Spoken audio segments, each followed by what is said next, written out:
rješenje problema broj 9, pepeo.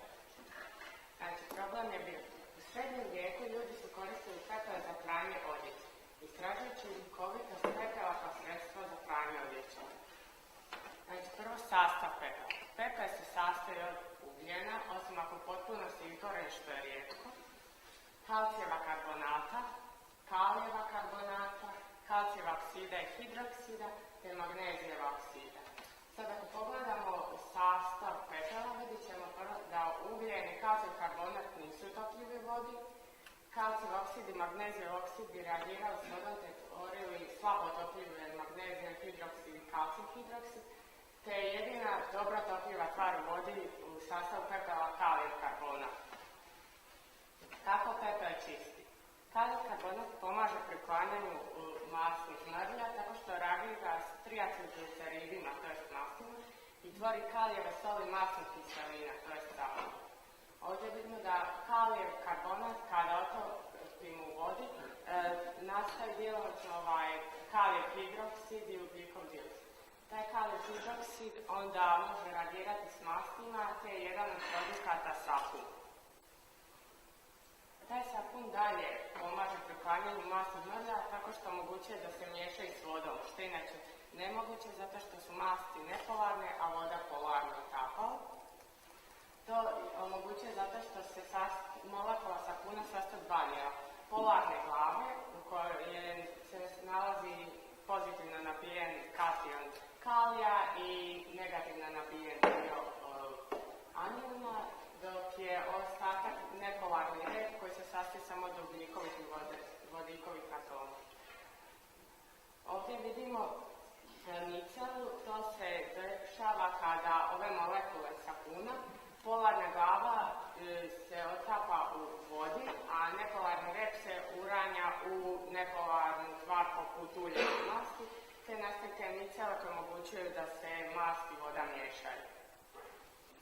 Odlučio sam dokazati karbonat u pepelu na dva načina. Znači, pepel sam topio u vodi, profiltrirao i podijelio dvije epruvete.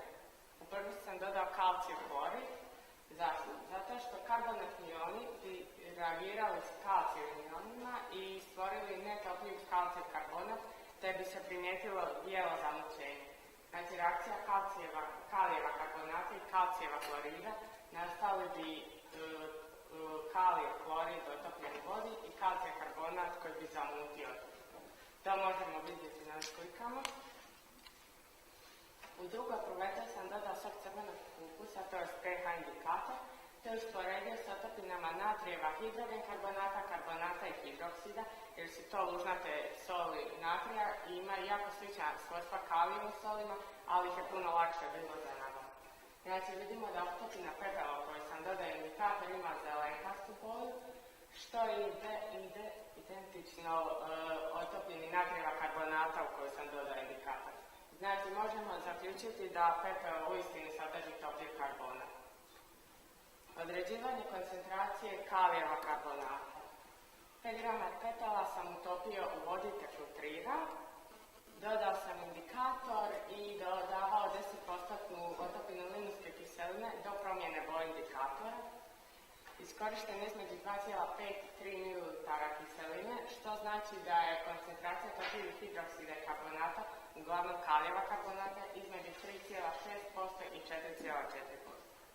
Ova otopina prije i nakon neutralizacije, lijeva slika pokazuje blago zelenkastu boju, dok je desnović pomalo ružičasta jer se neutraliziralo malo prije 3 ml. Vrste mrlja koje su korištene u eksperimentu. Odlučio sam pokušati oprati 4 vrste mrlja sa pepelom. Znači mrlja sam hranio s 4 vrste mrlja. Prva je bila povidan jodirani koji, znači jod stvara tu mrlju. Pretpostavio sam da će se oprati jer kalijev hidroksid koji sam pokazao da nastaje kad otopamo kalijev karbonat u vodi može reagirati s jodom, dok kalijev karbonat s jodidnim ionima. Crno vino koje u svom sastavu ima alkohol, organske kiseline, šećere, pigment i minerale se smatra da se neće oprati zato što bi organske kiseline neutralizirale pepeo, a pigmenti ostali u tkanini. Jestivo ulje, koje znači sadrži razna ulja, se smatrao da će se oprati jer, kao što sam već objasnila, nastaje sapun. To je zemlja koja je sastav kalcij, karbonat, silicij, dioksid i organske tvari bi se djelomično oprala, zato što mikrobi tlu od organskih tvari prvo razgrade šećere i proteine, te ostanu masti i huminske kiseline koje su topljive u ležinama, ali i celuloze i humin koje je teže ukloniti. Priprema mrlja. Tkanina je izrezana na 4 dijela, svaki je umrljan jednom vrstom mrlje. Uljna mrlja, mrlja od crnog vina, mrlja od joda i od zemlje. Pranje mrlja.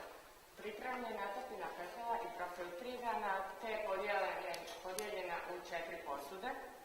Dijelovi tkanina s mrljama su stavljeni u posude i ostavljeni tijekom noći da se namoču. Sutradan su iscrpljeni, iščetkani te oprani vodom. Ostavljeni su da se osuše. Ovo su rezultati. Znači, mrlja od ulja je nestala. Mrlja od crnog vina je bljeđa, ali još uvijek ostala.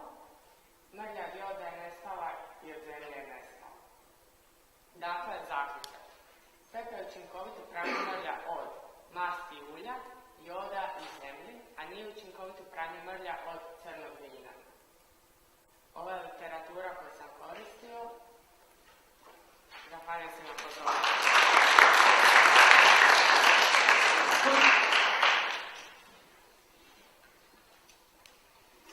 Hvala, korak 2 minute.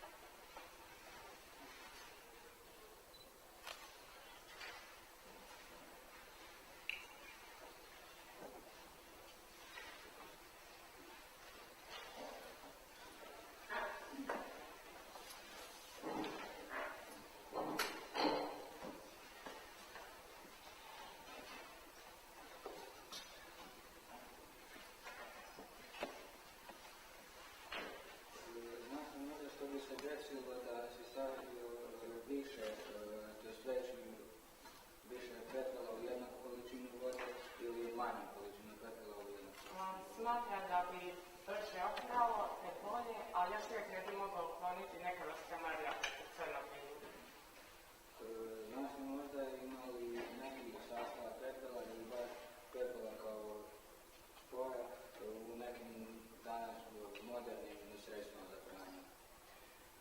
Modernim sredstvima za pranje pa ne koriste se toliko često kao pepeo, ali se često koriste deterđenti i sapuni, a pepeo kad reagira s mastima nastaje sapun. I znaš li možda neke od mogućih posljedica kod ljudi koji nose opranu odjeću pepelom?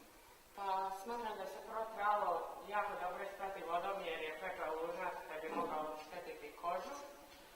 Ali mislim da ne bi bilo nikakvih opasnosti.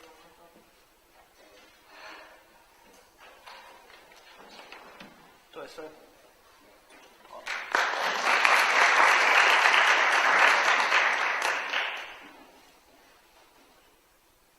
Aha. Možeš molim te vratiti na onaj slajd gdje si dokazivao karbonat?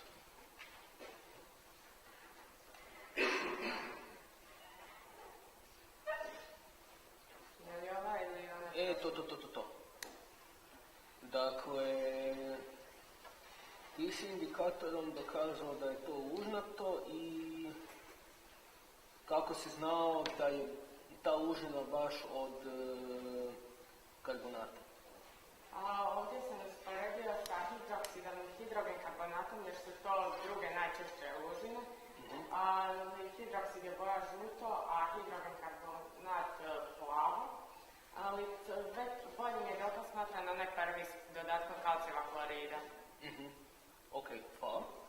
Drugo pitanje, možeš vratiti onaj slajd tamo naprijed gdje su bile one hipoteze koju mrlju će opet, koju neće? Dakle, zemlju ti je lijepo oprala. Jeste. Kako komentiraš to? Smatram da je, na primjer, ovo celuloza koju ne bi Pepeo uklonio je uklonjena mehanički trljanjem i četkanjem. Isto tako i druge tvari. Ok, hvala.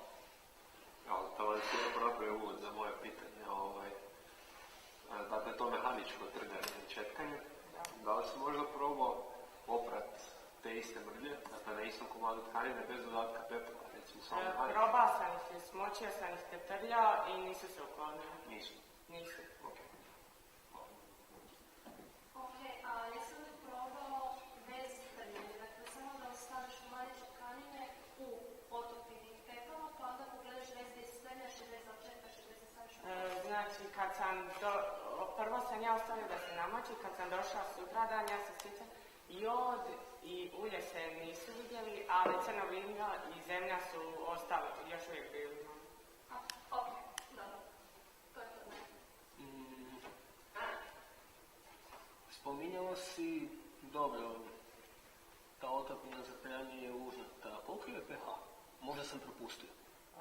Čega? Te otopine za pranje. Mislite pepela? Da. pH je... Pa, sudeći po boji ovog indikatora koja je zelena, znači to je neka srednje jaka ložina, jer da je bila jača, bilo bi žuta, slabija plava. Znači možda 11. Ok, hvala. I šta me još zanimalo?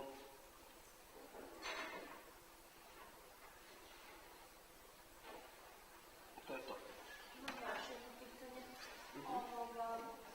Jesi li pokušao ispitati što bi se desilo da ti recimo ne uzmeš tkaninu preko normalnu tipa stari komad placa, nego recimo svilu? Da bi svila mogla oprati ovo? Ne znam, to bi je dobra ideja za pokušat kasnije.